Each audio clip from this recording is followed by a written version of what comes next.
यहाँ भाई भाई में विवाद है, ये कुर्सी की लड़ाई के लिए बाप बेटे ने पार्टी बना रहा है। भाई खून का जो रिश्ता है, जो खून का रिश्ता है वो उनसे अलग है। और हमारे लोग हम ही पे उंगलियां उठा रहे हैं।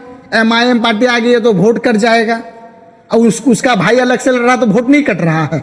दुनिया नफरतों को एक पल में जान लेती है और मोहब्बत का पता चलते जमाने बीत जाते हैं।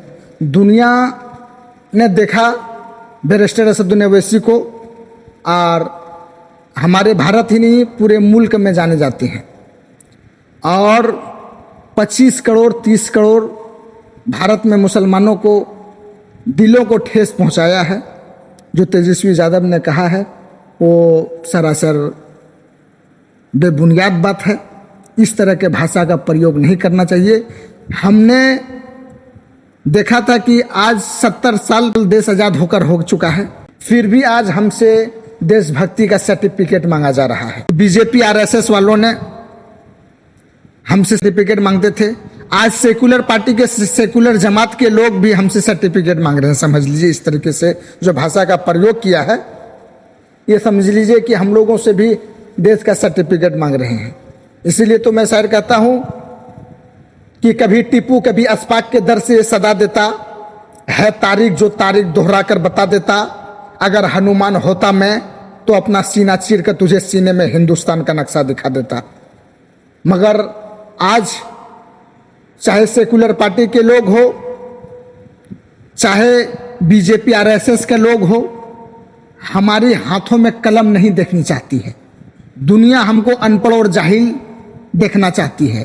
इसलिए देखिए अभी एकरा हसन यूपी से और हमारे झारखंड से इरफान अंसारी, तमाम सेकुलर लोग मुसलमान इकट्ठे होकर बिहार चले गए असदुद्दीन ओवैसी के पीछे। मगर कभी उसके ये सवाल नहीं पूछा कि तुम्हारा भाई तुम्हारे पार्टी से अलग क्यों हो गया। यहाँ भाई भाई में विवाद है, ये कुर्सी की लड़ाई के लिए बाप बेटे ने पार्टी बना रहा है। भाई खून का जो रिश्ता है, जो खून का रिश्ता है वो उनसे अलग है।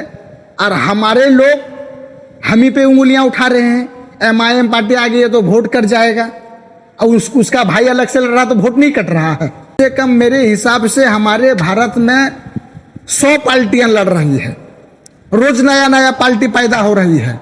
सिर्फ इससे हमसे खतरा है, MIM पार्टी से खतरा है, क्योंकि हमको दुनिया अनपढ़ और जाहिल देखना चाहती है, हमको सियासत के कुर्सी में नहीं देखना चाहती है, हमको अपनी हिस्सेदारी नहीं देना चाहती है। ये लोग मिलकर MIM के पीछे पड़े हैं। अपने घर के अपने खून के रिश्ते को आप नहीं मना सके, इस बात को मुसलमान को समझनी चाहिए।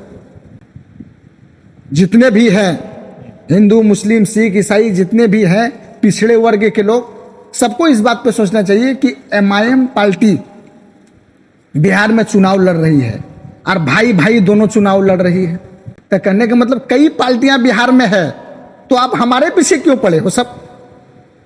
इससे इसका मतलब हमको अब हिस्सेदारी नहीं देना चाहते। गठबंधन से मात्र 6 सीट मांगा गया था, 6 सीट मांग रहा था, नहीं दिया, और सब मिलकर उन्हीं के पीछे पड़े हैं। बीजेपी के पीछे नहीं पड़े हैं, वो MIM के पीछे चले। बीजेपी आ जाती है सरकार में तो कोई दिक्कत नहीं है, MIM नहीं आना चाहिए, ये हमारे लोग भी सोच है। हमारे कुछ लोग ऐसे हैं कि बीजेपी आ जाए चलेगा, MIM नहीं आना चाहिए। जो हमको हर हाल में MIM को सपोर्ट करना चाहिए, क्योंकि हमारे हक और हमारे हुकूक की बात करती है, हमारी इज्जत और हमारे आबरू की बात करती है। जमात सारे धर्म की यदि कोई हक की आवाज की अगर उठाता है तो उनका नाम है बैरिस्टर असदुद्दीन ओवैसी। मोहब्बत और चाहत का मोहल्ला लेके चलता है, ये पागल अपने लब पे नामे अल्लाह लेके चलता है। महज इस बात पे कुर्बान हूं तुझ पे असद साहब, क्योंकि तू अपने साथ गाड़ी में मुसल्ला लेके चलता है, तू अपने साथ गाड़ी में मुसल्ला लेके चलता है। इसी के साथ मैं अपनी बातों को विराम करता हूं। जय हिंद, जय भारत।